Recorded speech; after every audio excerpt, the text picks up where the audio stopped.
नमस्कार। आज हम बात कर रहे हैं हेडिंग्ले टेस्ट के पहले दिन की, मतलब 20 जून 2025, भारत बनाम इंग्लैंड।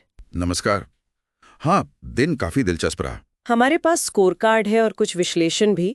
तो इंग्लैंड ने टॉस जीता, गेंदबाजी चुनी, लेकिन दिन के आखिर में कहानी कुछ और ही लग रही है। बिल्कुल।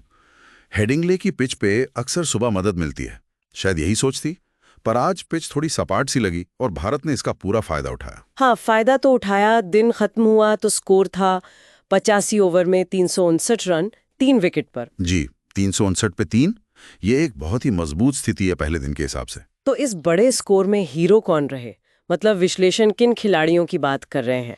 देखिए, शुरुआत में यशस्वी जायसवाल ने कमाल की बल्लेबाजी की। बहुत तेजी से रन बनाए उन्होंने। हाँ, उनका शतक आया ना। बिल्कुल। 159 गेंदों में 101 रन, जिसमें 16 चौके और एक छक्का भी था।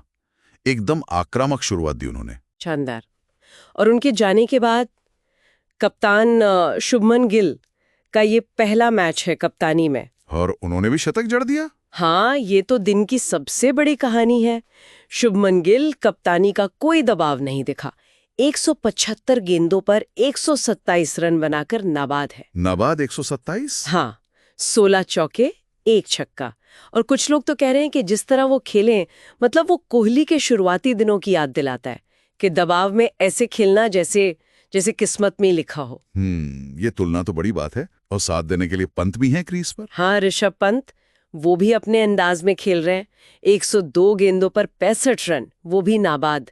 6 चौके और 2 छक्के लगा चुके हैं। अच्छा। और दिन के अंत में गिल और पंत के बीच अब देखिए 138 रनों की अटूट साझेदारी हो चुकी है चौथे विकेट के लिए। 138 रन। अटूट। इसने तो इंग्लैंड को काफी पीछे धकेल दिया होगा। बिल्कुल, ये साझेदारी बहुत अहम है मैच के लिहाज से। लेकिन शुरुआत में विकेट भी गिरे थे, पहले 2 विकेट जल्दी गिरे थे ना। हाँ, मतलब एकदम जल्दी तो नहीं। पहला विकेट 91 रन पर गिरा। केएल राहुल 42 रन बनाकर आउट हुए। कार्स की गेंद पर रूट ने कैच लिया। अच्छा। पर उसके ठीक बाद स्कोर 92 ही हुआ था और साई सुदर्शन 0 पर आउट हो गए। स्टोक्स की गेंद पर स्मिथ ने कैच पकड़ा। वो थोड़ा चिंता का पल था भारत के लिए। हाँ, 91 पर एक, 92 पर दूसरा। लगा होगा कि शायद इंग्लैंड वापसी कर रहा है। जी, लेकिन फिर जायसवाल और गिल ने पारी संभाली। तीसरा विकेट गिरा 221 के स्कोर पर, जब जायसवाल अपना शतक पूरा करने के बाद स्टोक्स का ही दूसरा शिकार बने।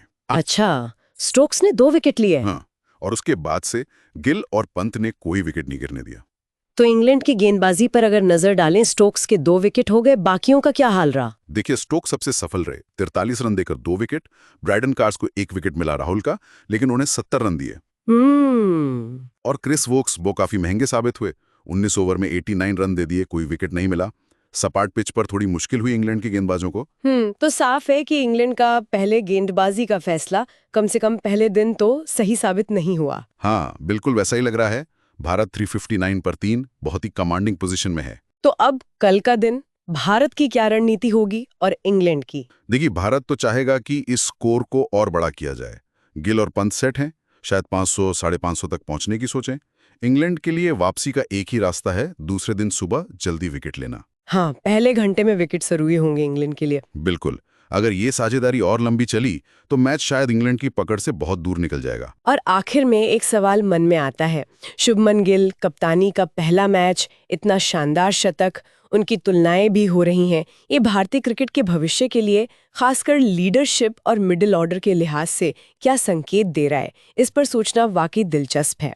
हाँ, ये देखने वाली बात होगी कि वो इस फॉर्म और जिम्मेदारी को कैसे आगे ले